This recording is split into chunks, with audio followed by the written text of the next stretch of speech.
Sitting in a rare clearing in the crowded Balukhali refugee camp, little Kurshida clutches the sides of her wooden chair. When they slaughtered them, it had like a chicken being killed, she says quietly. At just 12 years old, she witnessed up close the mass slaughter of her community in a village in Buthidaung Township, in Burma's western Rakhine state. Up to 100 people may have been killed, but there is currently no way of knowing for sure. Kurshida's village is being kept secret to protect her identity, because of the risk of retribution if she ever returns home. They were shooting our neighbors all day, she says. The army is believed to have come to her village as part of a large-scale Burmese military operation, which has been likened to a textbook example of ethnic cleansing by the UN. Burma's government claimed it was conducting a security operation against Rohingya militants. This could be why just the men in Kurshida's village were targeted, unusually, for a conflict where there have been so many accounts of gender-based violence. The Burmese government has denied any abuses. The military, known as the Tatmadaw, cleared itself of any wrongdoing in an internal investigation, saying there were no deaths of innocent people. But Kurshida's account suggests otherwise. Her community was hiding in a large house when the soldiers arrived, Kurshida says, but they were discovered. The men and women were separated to adjacent rooms, and the soldiers began slaughtering the men indiscriminately. Kurshida peered through a hole in the bamboo wall in the house to see the horror unfold next door. Some men were being shot by soldiers. Others met a different death.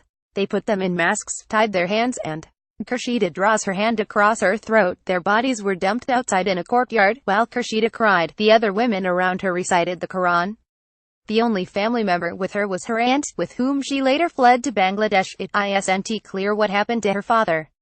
Kurshida, evidently still shaken by her experience, tells The Independent he was one of the men whose throat was cut by troops. Her uncle, who had escaped the village before, says her mind has become mixed up in the chaos, and her father was shot dead beside him as they fled the soldiers. Kurshida has been severely traumatized, according to Zahidul Islam, a psychologist who is working with her. When she first came here, she just cried all the time, he says. She can get better, but she needs a lot more work. Kurshida is one of hundreds of thousands of Rohingya children who have been forced from their homes as a result of extreme violence, and left highly vulnerable in overcrowded refugee camps in southern Bangladesh. Her testimony is not unique, and all the more concerning for that reason. A number of other harrowing accounts have been documented in a Save the Children report released on Thursday, entitled Horrors I Will Never Forget: The Stories of Rohingya Children. It describes how other children like Kurshida, who did not make it to the relative safety of Bangladesh, were raped, killed or burned alive. And the trauma for Rohingya children did not just in their villages. Toyaba, also just 12, says she and her family stayed inside their home for 6 days as the of gunshots and rockets grew closer through the jungle. It went boom boom boom, says Toyaba's mother, Sabika, 28. I heard the fighting and was scared it would be me next. Then a rocket was launched from a nearby hilltop and the family home was set ablaze. They fled with nothing. It is a journey that Toyaba will never forget. She lost all her toenails and her legs swelled up as she fled her village, trying to reach the border. It was very difficult, she says. I had to take the walk tree by tree. We drank rainwater from puddles and ate leaves. It will be in my mind for the rest of my life. Among the worst horrors Toyaba witnessed were on the path to Bangladesh. I saw dead bodies in a paddy field on the way, she says. I also saw the bodies of children who died on the road. I was scared the same would happen to me.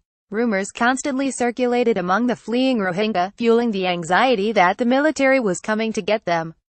Other refugees The Independent spoke to believe they had made the long journey safely, only to be shot at by Burmese troops near the border. The family eventually made it to the Naf River, bordering Bangladesh, and crossed in a boat.